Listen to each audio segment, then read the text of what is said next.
മഹാനായ അലി ഇബ്നു അബീ ത്വാലിബ് റളിയല്ലാഹു അൻഹുവിനെ തൊട്ട് വന്നിട്ടുള്ള ഒരു അസറാണ് എന്ന് നമുക്ക് പറയാനുള്ളത്. ഒരാഴ്ചയിൽ 7 ദിവസമുണ്ട്.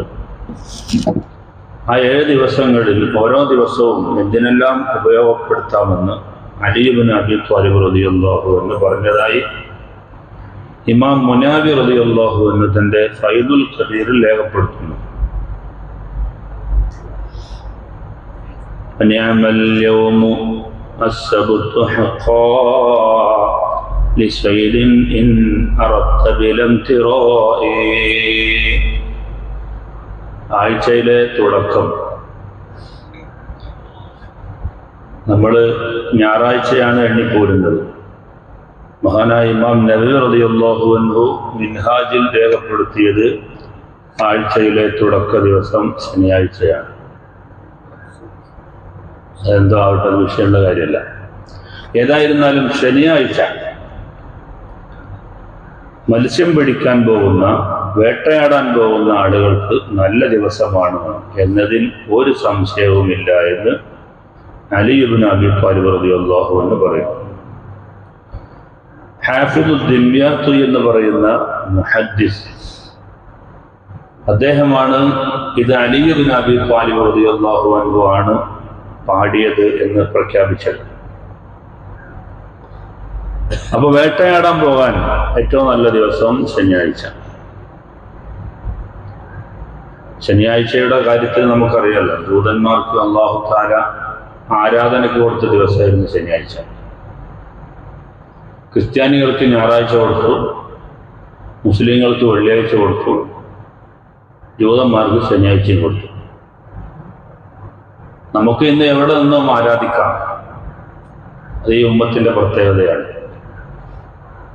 ജുഇലത്ത് ലിയൽ അർളു മസാജിദ, ഭൂമി എവിടെയും വെച്ച് സുജൂദ് ചെയ്യാനുള്ള അനുമതി എൻ്റെ ഉമ്മത്തിന് നൽകപ്പെട്ടിട്ടുണ്ടെന്ന് മുഹമ്മദ് മുസ്തഫ സല്ലല്ലാഹു അലൈഹി വസല്ലം. അവർക്ക് ആരാധിക്കണമെങ്കിൽ ചർച്ചിൽ തന്നെ പോകേണ്ടതായിരുന്നു.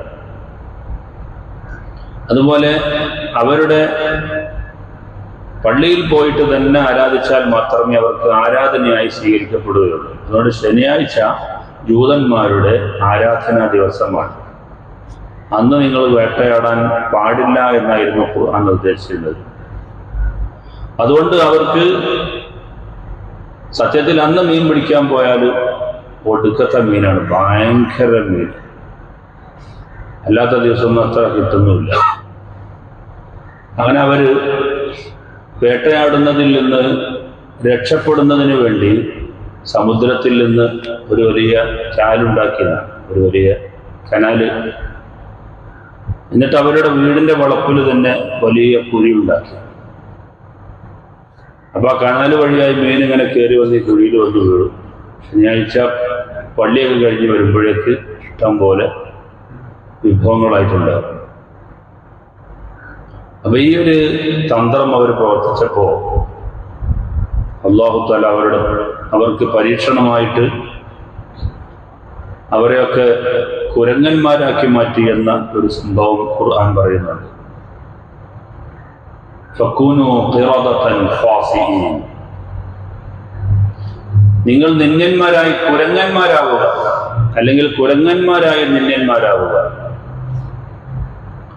മനുഷ്യൻ കുരങ്ങനായ കഥയാണ് ഖുർആൻ പറയുന്നത്. അല്ല, കുരങ്ങനിൽ നിന്ന് മനുഷ്യനുണ്ടായത് ഡാർവിൻ സിദ്ധാന്തം അല്ലേ, അത് നമ്മൾ അംഗീകരിക്കുന്നില്ല. ഏതായിരുന്നാലും പറഞ്ഞുകൊണ്ട് വന്നത്, ഈ ഉമ്മത്തിന് വേട്ടയാടാൻ പറ്റിയ നല്ല ദിവസം അത് ശനിയാഴ്ചയാണ് എന്ന് അലി ഇബ്നു അബീ ത്വാലിബ് റളിയല്ലാഹു അൻഹു പറയുന്നു. ഫിൽ അഹദിൽ ബിനാഉ ലിഅന്ന ഫീഹി തബദ്ദല്ലാഹു ഫീ ഖൽഖിസ് സമാഇ. വീടുണ്ടാക്കാൻ പറ്റിയ ദിവസം ഏതാണ്? നമ്മൾ അന്വേഷിച്ച് നടക്കാറുണ്ടല്ലോ. അലി ഇബ്നു അബീ ത്വാലിബ് റളിയല്ലാഹു അൻഹു പറയുന്നു, ഞായറാഴ്ചയാണ് വീടിന് തുടക്കം കുറിക്കാൻ പറ്റിയ ദിവസം. ഫിൽ അഹദിൽ ബിനാ, ഞായറാഴ്ചയാണ് ബിൽഡിങ്ങുകൾ എടുക്കാനും എടുപ്പുകൾ എടുക്കാനും പറ്റിയത്. കാരണം ലിഅന്ന ഫീഹി തബദ്ദല്ലാഹു ഫീ ഖൽഖിസ് സമാഇ, ആകാശത്തെ സൃഷ്ടിക്കാൻ അല്ലാഹു ഒരുങ്ങിയത് ഞായറാഴ്ചയാണ്. അതുകൊണ്ട് നിർമ്മാണത്തിന് പറ്റിയ ദിവസം ഞായറാഴ്ച. وفي الاثنين إن سافرت فيه سترجع بالنجاح وبالثراء. തിങ്കളാഴ്ച നീ എന്തെങ്കിലും ഒരു നല്ല കാര്യത്തിന് യാത്ര പോയാൽ ആ യാത്രയിൽ നേടിയെടുക്കേണ്ട എല്ലാ അനുഗ്രഹങ്ങളും വിഭവങ്ങളും നിനക്ക് പറ്റിയ സമാഹരിക്കാൻ പറ്റിയ നല്ല ദിവസമാണ് തിങ്കളാഴ്ച എന്ന് അലി ഇബ്നു അബീ ത്വാലിബ് റളിയല്ലാഹു അൻഹു പറയും. യാത്ര പോകാൻ പറ്റിയ ദിവസമാണ് തിങ്കളാഴ്ച. നബി തങ്ങൾ മക്കയിൽ നിന്ന് മദീനയിലേക്ക് പോയത് തിങ്കളാഴ്ചയായിരുന്നു. മക്കയിൽ നിന്ന് മദീനയിലേക്ക് ഹിജറ പോകുമ്പോൾ ഗുഹയിലാണല്ലോ താമസിച്ചത്. ഇപ്പൊ തിങ്കളാഴ്ച പുറപ്പെട്ട് തിങ്കളും ചൊവ്വയും ബുധനും അവിടെ നിന്നു. വ്യാഴാഴ്ച രാത്രിയായപ്പോൾ ഗുഹയിൽ നിന്ന് നേരെ മദീനയിലേക്ക് പോയി. അപ്പൊ ഫുഖഹാ ഇതിൽ നിന്ന് തെളിവ് പിടിച്ചുകൊണ്ട് പറയുന്നു, യാത്ര പോകാൻ പറ്റിയ ദിവസം തിങ്കളാഴ്ച, വ്യാഴാഴ്ച, അതുപോലെ ശനിയാഴ്ചയും തേക്കടില്ല. അല്ലാത്ത ദിവസം പോകണ്ടെന്നല്ല, ഇങ്ങനെ ഒത്തു കിട്ടിയാൽ ഇതാണ് ഏറ്റവും നല്ലത്. നബി സല്ലല്ലാഹു അലൈഹി വസല്ലമ തങ്ങൾ ഈ ലോകത്തേക്ക് പൂജാതനായത് അതും തിങ്കളാഴ്ചയാണ്. അല്ലാഹു തആല വേറെയുള്ള ദിവസങ്ങളൊക്കെ ഉണ്ടായിട്ട് തെരഞ്ഞെടുത്തത് തിങ്കളാഴ്ചയാണല്ലോ. അപ്പൊ ആ ദിവസത്തിന് ഒരു പ്രത്യേകതയുണ്ട് എന്ന കാര്യത്തിൽ സംശയമില്ല. وَإِن تُرِدِ الْحِجَامَةَ فِي الثَّلَاثَةِ فَفِي سَاعَاتِهِ حَرْقُ الدِّمَاءِ.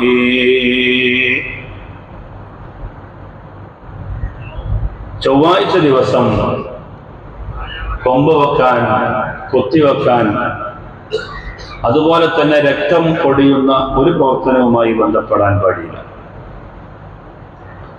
കാരണം ചൊവ്വാഴ്ചയിൽ ഒരു സമയമുണ്ട്. ആ സമയത്ത് ബ്ലഡ് ഒലിക്കാൻ തുടങ്ങിയാൽ നിൽക്കാൻ പ്രയാസമാണ്. അതുകൊണ്ടാണ് ബാർബർമാർ ചൊവ്വാഴ്ച ലീവാക്കിയത്, അല്ലേ? ഇന്നങ്ങനെ തന്നെയല്ലേ? ബാർബർമാർക്ക് ചൊവ്വാഴ്ച ഒഴിവാണ്. അതിന്റെ കാരണം രക്തം പുരളാൻ സാധ്യതയുള്ള അല്ലെങ്കിൽ പൊട്ടാൻ സാധ്യതയുള്ള പ്രവർത്തനവുമായി ബന്ധപ്പെടാതിരിക്കുക. ഹദീസിൽ അതിൽ നിരോധനം വന്നിട്ടുണ്ട്. ചൊവ്വാഴ്ച കൊമ്പ് വെക്കരുത്, കൊത്തിവെക്കരുത്. പഴയ കാലത്ത് ഒരു ചികിത്സാ മുറയായിരുന്നല്ലോ ഹിജാമ എന്ന് പറയുന്നൊരു സംഭവം ഉണ്ടല്ലോ. ഇന്ന് ഹിജാമയുണ്ട്. ഹിജാമ ഇന്ന് ഒന്നുകൂടെ പുരോഗതി പ്രാപിച്ചിരിക്കുകയാണ്. ഒരു പുതിയ സിസ്റ്റത്തിലേക്ക് വന്നിട്ടുണ്ട്. ഒരു കപ്പിംഗ് സിസ്റ്റമൊക്കെ ആയിട്ട് ദുഷിച്ച രക്തങ്ങളൊക്കെ നമ്മുടെ ശരീരത്തിലുണ്ടെങ്കിൽ അത് ഒഴിവാക്കിയാൽ തലവേദന മാറും, മുട്ടുവേദന മാറും, കാലുവേദന മാറും. അറിയാവുന്ന ആളുകൾ കൈകാര്യം ചെയ്യണമെന്നുള്ളൂ. പക്ഷേ ഇത് പഴയ കാലത്തുള്ള പ്രാചീനമായ ഒരു ചികിത്സാ രീതിയാണ്. അതുകൊണ്ട് നബി സല്ലല്ലാഹു അലൈഹി വസല്ലം തങ്ങൾ പറഞ്ഞ ചൊവ്വാഴ്ച അതിന് പറ്റിയ ദിവസമല്ല. രക്തം പൊടിയാൻ കാരണമാകുന്ന ഒരു പ്രവർത്തനവുമായി ചൊവ്വാഴ്ചയിൽ ബന്ധപ്പെടാൻ പാടില്ല. ഈ ലോകത്ത് വെറുക്കപ്പെട്ട എല്ലാ സംഗതികളെയും അല്ലാഹു തആല സൃഷ്ടിച്ചത് ചൊവ്വാഴ്ചയാണ്. അനിഷ്ടകരമായ ഒരുപാട് സംഭവങ്ങൾ ചൊവ്വാഴ്ചയിലാണ് ഉണ്ടായത്. രോഗത്തെ അല്ലാഹു തആല സൃഷ്ടിച്ചത് ചൊവ്വാഴ്ചയാണ്. എല്ലാ ബലാകളെയും അല്ലാഹു തആല സൃഷ്ടിച്ചത് ചൊവ്വാഴ്ചയാണ്.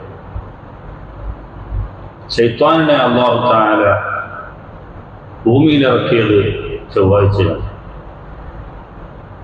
ഹാബീൽ കാബീലിനെ കൊന്നത് ചൊവ്വാഴ്ചയാണ്. എന്ന് വേണ്ട ലോകത്ത് വെറുക്കപ്പെട്ട എന്തെല്ലാം സംഗതികളുണ്ടോ അതെല്ലാം സൃഷ്ടിച്ച ദിവസമാണ് ചൊവ്വാഴ്ച. അതുകൊണ്ട് പഴയ കാലത്ത് തന്നെ കാരണവന്മാർ പറയും ചൊവ്വാഴ്ച അതിൽ സുഖമില്ല. യാത്ര പോകാനോ ഫംഗ്ഷൻ വെക്കാനോ കല്യാണം വെക്കാനോ നിക്കാഹിനോ ഒന്നും നമ്മൾ ചൊവ്വാഴ്ച കാണില്ല, സമയം കാണാറില്ല. അതിന്റെ കാരണം ഇതാണ്. ബുധനാഴ്ച വരുന്നുണ്ട്. وإن شرب امرأ يوما دواء فنعم اليوم يوم الأربعاء. മരുന്ന് കുടിക്കാൻ പറ്റിയ ദിവസം അത് ബുധനാഴ്ചയാണെന്ന് പറഞ്ഞത്. ആ പറഞ്ഞോട് ഉദ്ദേശിക്കുന്നത് രോഗം ചികിത്സ തുടങ്ങാൻ പറ്റിയ ദിവസം ബുധനാഴ്ചയാണ്. ബുധനാഴ്ച എന്ന് പറയുമ്പോൾ നമ്മൾ സലാമുലിന് ചോദിച്ച മാതിരി ഒടുവിലെ ബുധൻ അത് നമ്മൾ സൂക്ഷിക്കണം. ഓരോ മാസത്തിലെയും ഒടുവിലെ ബുധൻ നഹ്സാണ് എന്ന് വ്യക്തമായി നബിതങ്ങൾ പരാമർശിച്ച ഹദീസ് നമുക്ക് കാണാൻ കഴിയും. അപ്പോൾ ഓരോ മാസത്തിലെയും അവസാനത്തെ ബുധൻ അത് നമ്മൾ ശ്രദ്ധിക്കണം. അന്ന് ഒരുപാട് പ്രശ്നങ്ങളുണ്ടായ ഒരു ദിവസമാണ്. അതുകൊണ്ട് ആ ദിവസത്തെ നിങ്ങൾ സൂക്ഷിക്കണം എന്ന് നബിതങ്ങൾ പറയുകയുണ്ടായി. അതേസമയം ബുധനാഴ്ച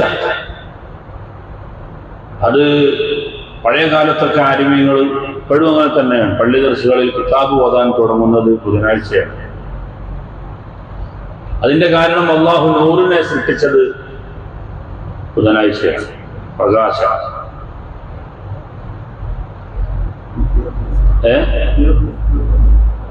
നല്ല കാര്യങ്ങളൊക്കെ തുടങ്ങാൻ പറ്റുന്ന അവസാനത്തെ ബുധനങ്ങൾ ഒഴിവാക്കിയാൽ ബാക്കിയുള്ള എല്ലാ ബുധനും എല്ലാ നല്ല കാര്യങ്ങളും തുടങ്ങാൻ പറ്റിയ ഒരു ദിവസമാണ്. അലി ഇബ്നു അബീ ത്വാലിബ് റളിയല്ലാഹു അൻഹു പറയുന്ന വേറെ ഒരു റിപ്പോർട്ട് കാണാം.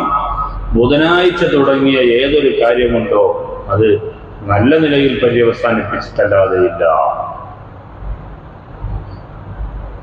ബുധനാഴ്ച പക്ഷെ നഖം വെട്ടാൻ പാടില്ല. ബുധനാഴ്ച നഖം വെട്ടിയ ഒരാളുടെ അനുഭവം കിതാബുകളിൽ നമുക്ക് കാണാൻ കഴിയും. ഒരു വലിയ പണ്ഡിതനായിരുന്നു ഇബ്നുൽ ഹാജ് റളിയല്ലാഹു അൻഹു. അദ്ദേഹം നബിതങ്ങളിൽ നിന്ന് ബുധനാഴ്ച നഖം വെട്ടാൻ പാടില്ല എന്നൊരു ഹദീസ് കണ്ടു. പക്ഷെ അത് സ്വഹീഹാണോ അല്ല എന്ന് സ്ഥിരപ്പെടാത്തത് കൊണ്ട് ആ ഹദീസ് അദ്ദേഹം ഗൗനിച്ചില്ല. അതിന്റെ കാരണം കൊണ്ട് അദ്ദേഹത്തിന് വെള്ളപ്പാടുണ്ടായി എന്നാണ്. അങ്ങനെ രാത്രി കിടന്നുറങ്ങുന്ന സമയത്ത് നബി സല്ലല്ലാഹു അലൈഹി വസല്ലം തങ്ങൾ വന്നു. അപ്പോൾ നബിയോട് ആവലാതി പറഞ്ഞു, എൻ്റെ ശരീരം മുഴുവനും വെള്ളപ്പാണ്ടാണ്. അപ്പൊ നബിതങ്ങൾ പറഞ്ഞു, ബുധനാഴ്ച നഖം വെട്ടാൻ പാടില്ല എന്നുള്ള ഹദീസ് കിട്ടിയിട്ട് പിന്നെ എന്താ അതിനെതിരെ ചെയ്തത്? അപ്പൊ പറഞ്ഞു, ആ ഹദീസ് നബിതങ്ങളുടേതാണ് എന്ന് സ്ഥിരപ്പെട്ട ഒരു രേഖ എനിക്ക് കിട്ടാത്തത് കൊണ്ട് ഞാൻ അത്ര ഗൗനിച്ചില്ല. സല്ലല്ലാഹു അലൈഹി വസല്ലം തങ്ങൾ അദ്ദേഹത്തിന്റെ ശരീരം തടവിക്കൊടുത്തു. അങ്ങനെ വെള്ളപ്പാണ്ട് രോഗം രാവിലെ എണീറ്റപ്പോഴേക്ക് സുഖമായി. അദ്ദേഹം പരാമർശ കാര്യമാണ് ബുധനാഴ്ചയിൽ നഖം വെട്ടാൻ പാടില്ല. നഖം വെട്ടാൻ നമുക്ക് ഏറ്റവും നല്ല ദിവസമാണ് വ്യാഴാഴ്ചയും തിങ്കളാഴ്ചയും. വ്യാഴാഴ്ചയും പറ്റും, തിങ്കളാഴ്ചയും പറ്റും. വ്യാഴാഴ്ച മുതൽ വെള്ളിയാഴ്ച ജുമാ വരെ അതിന്റെ സമയമാണല്ലോ നഖം വെട്ടാനും മുടി കളയാനും വൃത്തിയാകാൻ വേണ്ടി ഒരുങ്ങേണ്ട വെള്ളിയാഴ്ച എന്ന് പറയുന്നത് നമ്മുടെ ജീവിതത്തിൽ ഏറ്റവും പ്രധാനപ്പെട്ട നിർണായകമായ ഒരു ദിവസമാണ്. അതുകൊണ്ട് അതിന് ഒരുങ്ങേണ്ട സമയമാണ് വ്യാഴാഴ്ച ഉച്ച കഴിഞ്ഞ് വെള്ളിയാഴ്ച ജുമാ വരെയുള്ള സമയം. അപ്പോഴൊക്കെ ഇത് നീക്കം ചെയ്യാം. 3 ദിവസങ്ങൾ ഉപയോഗപ്പെടുത്താം: വ്യാഴം, വെള്ളി, തിങ്കൾ. അപ്പോ അല്ലാഹു തആല പ്രകാശത്തെ സൃഷ്ടിച്ചത് ബുധനാഴ്ചയായതുകൊണ്ട് ഇൽമുമായി ബന്ധപ്പെട്ട സംരംഭങ്ങളെല്ലാം ബുധനാഴ്ച തുടക്കം കുറിക്കുന്നു. ശകൗതു ഇലാ വകീഇൻ സൂഅ ഹിഫ്ളി വഔസാനി ബിതർകിൻ ലിൽ മആസി. ശാഫി ഇമാം റളിയല്ലാഹു അൻഹു പറയുന്നുണ്ട്, എനിക്ക് ഹിഫ്ള് കുറവാണ് എന്ന് ഞാൻ എൻ്റെ ഉസ്താദിനോട് ആവലാതി ബോധിപ്പിച്ചു. അപ്പൊ എന്നോട് പറഞ്ഞു, പാപങ്ങൾ പൂർണ്ണമായി ഒഴിവാക്കണം. പാപം ചെയ്യുന്നവരുടെ ഹിഫ്ളുകൾ കുറഞ്ഞു പോകും. എന്നിട്ട് പറഞ്ഞു, വഖാലൽ ഇൽമു നൂറുല്ലാഹ്, അൽ ഇൽമു നൂറുല്ലാഹ് വനൂറുല്ലാഹി ലാ യുഅതാ ലിആസി. ഇൽമു എന്ന് പറയുന്ന അല്ലാഹുവിന്റെ പ്രകാശമാണ്. അതൊരിക്കലും പാപം ചെയ്യുന്ന ആളുകൾക്ക് അല്ലാഹു കൊടുക്കുകയില്ല.